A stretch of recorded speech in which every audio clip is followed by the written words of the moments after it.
kwamba kwenye Millionaire Next Door Danko na mwenzake Stanley wanasema kwamba moja ya requirement walioiona watu wengi waliofanikiwa kifedha ni kwamba wana budget zao binafsi. Sasa moja objection ambayo mara nyingi naipataga nikizungumza issue ya budget, watu wengi wanasemaga kipato chenyewe kidogo. Na kuna mtu wakati naongea hivyo tayari alishaweka hiyo akilini mwake, ndio? Sasa kipato chenyewe kidogo nita budget nini? Sasa mimi huaga nauliza swali, hivi mwenye hela kidogo na mwenye hela nyingi anahitaji kuwa na budget ni nani? Katika logic tu ya kawaida. Mwenye hela kidogo na mwenye hela nyingi, nani anahitaji kuwa na budget strict zaidi? Ni mwenye hela kidogo. Kwa hiyo kama hela yako ni kidogo, wewe ndio unahitaji kuwa mtaalamu wa budget kuliko mtu mwenye hela nyingi. Kwa sababu mwenye hela nyingi akipoteza 100,000 anaweza hata asitafute. Isimsumbue. Wewe sasa hivi hapo ukagundua 10,000 yako uliokuja nayo imeanguka. Utakuja mpaka kwa MC, naomba unitangazie aliyechukua 10,000 yangu. Tutakuona tu uwezi kusikiliza, uko uncomfortable. So ukiwa na kipato kidogo unahitaji kuwa na budget strict pia. Kwa hiyo invest kwenye kuwa na budget. Kama nilivyosema deep sana, lakini moja ya formula mimi naitumia ni ya 50-30-20. Kwamba 50% I reserve it for my needs, mahitaji ya msingi. 30% inakuwa ni kwa mahitaji ambayo 50% ni need, 30% ni wants. Mahitaji ambayo sio lazima lakini ningependa niyatumie, vingamuzi na nini na vitu kama hivyo. Alafu 20% naigawa kama ni saving and giving back to God.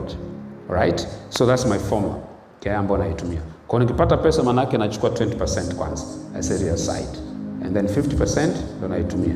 Ninachofanya ni kuhakikisha kwamba ninajitahidi kadri ninavyoweza kupunguza hii 30%. Kwa sababu nikiweza kuipunguza hii 30% maana yake nitaipeleka kwenye 20%. And that's how fast you fast track your financial freedom. Right? Kwa hiyo cha kwanza uwe na personal budget, uwe na budget yako. Na hiyo discipline ya muhimu sana. Na siku hizi imerahisishiwa kwa sababu unaweza ukatumia apps ambazo zipo kwenye simu yako. Sina majina mengi lakini ukiangalia tu financial apps ziko nyingi sana. Na hata Tanzania zipo watu wameshazitengeneza ambazo unaweza kuzitumia ku track expenditure yako.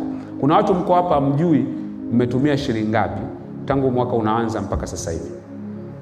Kuna maombi unaomwomba Mungu akubariki mtaji, kumbe mtaji ulishakulaga kwenye voucher.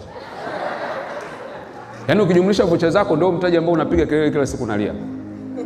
Right? So if you don't track your expenditures ni ngumu sana kuweza kuwa na discipline kwenye mambo ya fedha. Right? So personal budget. So learn more about it. Sitaki kuzungumza sana hapo. Lakini cha pili ni ambayo naita poverty and wealth formula.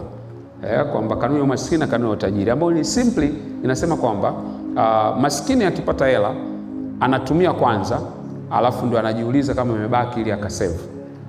Tajiri akipata hela ana set aside kwanza ya kwenda kuwekeza au kusave kwanza, kisha ndio anafanya nini? Anatumia. That's the difference.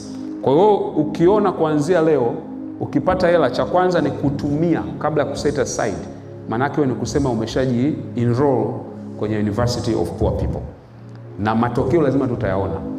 Kwa regardless unapata shilingi ngapi, as long as unatumia poverty formula utapata matokeo ya kimaskini.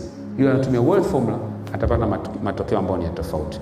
Alright, so ukiweza kwenda kwenye vipengele hivi cha pili na cha tatu ambao ni expenses na saving, kinachofuata ni investment. Ambao ukiangalia what do people do with money? Watu wanafanya nini wanapopata pesa? Kuna makundi matatu. Kundi la kwanza wanapoteza pesa zao. Especially watu ambao wako ignorant na financial skills. Wao wanapoteza pesa zao, wanazitumia ovyo, zinaisha. Ndio wanasema tumia pesa ikuzoee. Hautazikuwa nazo. Vitu vinavyofanana na hivyo. Umeelewa? Kuna maneno na mara nyingi unakuta ni ya kujifariji. Unajua watu wanapokuwa na shida wanapenda kujumlishana wote, si ndio? Ndio maana utakuta mtu hana hela yeye lakini akija hapo anasema siku hizi hatuna hela sana, hatuna hela. Nani amekwambia kwamba wote hatuna hela? Umeona? Ni kwamba watu wanapenda kujumlishana kwenye yale matatizo. Kwa ignorant people do waste money.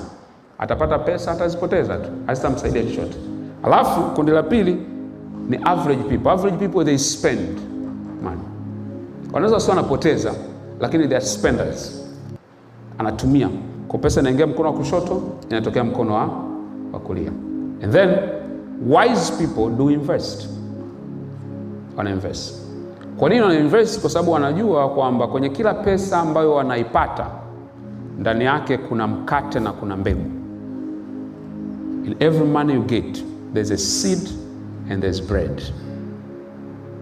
Mbegu ni kwa ajili ya kesho, mkate ni kwa ajili ya leo. Sasa angalia watu wanachofanya, wanakula mbegu, wanakula na mkate. Hapo anategemea kuna muujiza fulani ambao utakuja kutokea kesho. No. Kwani wewe kila embe unakula na kokwa? Kila na chungwa unakula na mbegu zake? That's how machungwa yanaendelea kuwepo duniani. Kwa sababu ukichukua unakula mbegu unafanya unazitoa. Zile mbegu ndio zinaenda kutengeneza machungwa mengine.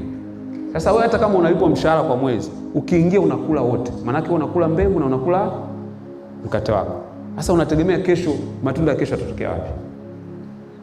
So, investing simply means using your today's income to generate future income. Kutumia kipato chako cha leo kuzalisha kipato cha kesho.